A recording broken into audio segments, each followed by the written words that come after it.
I can't imagine being anywhere else than the studio making paintings.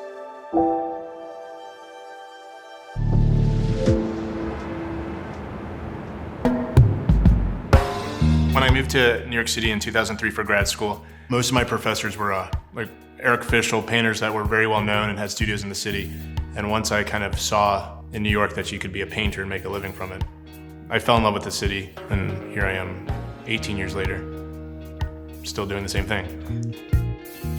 My studio now is a block from my home, which is nice because I feel like that's as good as it gets. I can just walk to work every day. My kids always pop by. The studio's kind of become this like sacred, special place, maybe even more because of the pandemic. I come in the morning, usually around 9 a.m. I do some emailing a little bit, and then I just get into painting, and I paint all day.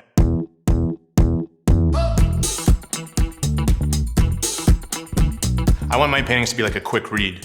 If you're in a crowded room at an opening and you saw my paintings from across the room, you could just kind of look at it for a split second and be like, okay, boom, astronaut, boom, mountain. Really, it's about the brush strokes making this kind of like iconic image. And I love how you can just build up strokes and get lost in this like 3-inch section of a painting for like hours.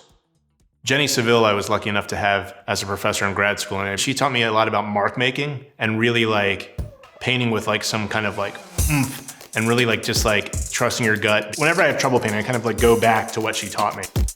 I use a lot of blue masking tape. It keeps me these stopping and starting points. It kind of keeps me focused. When I'm really like cooking on a painting for a show, there's blue tape everywhere. There's blue tapes on my pants, there's blue tape on the palette, there's blue tape on the paintings, on the walls. The blue tape's like a thing. I order it like in bulk. I think I kind of like put my name like on the map with like my astronaut paintings, but you know, I'm starting to experiment with other subject matter. So my show in Hong Kong was Formula One race car drivers. The project that I'm working on for Amphar is a big surf painting. This is my biggest surf piece to date, and I thought what better place to show it for the first time than with Christie's. I grew up surfing, and I kind of like these like spontaneous moments where like these big wave surfers on these big epic waves, it's like one little misstep can go wrong.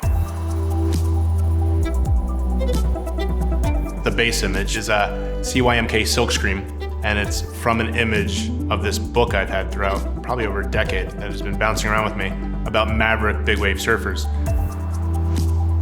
For the squeegee marks, we actually did something kind of unique. There was a piece I made years ago where the squeegee strokes were made on acetate.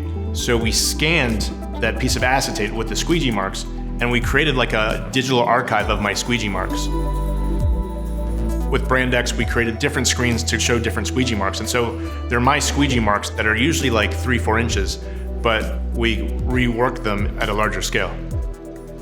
I feel like it's like the best result of like years of working on these squeegee paintings, and it turned out amazing.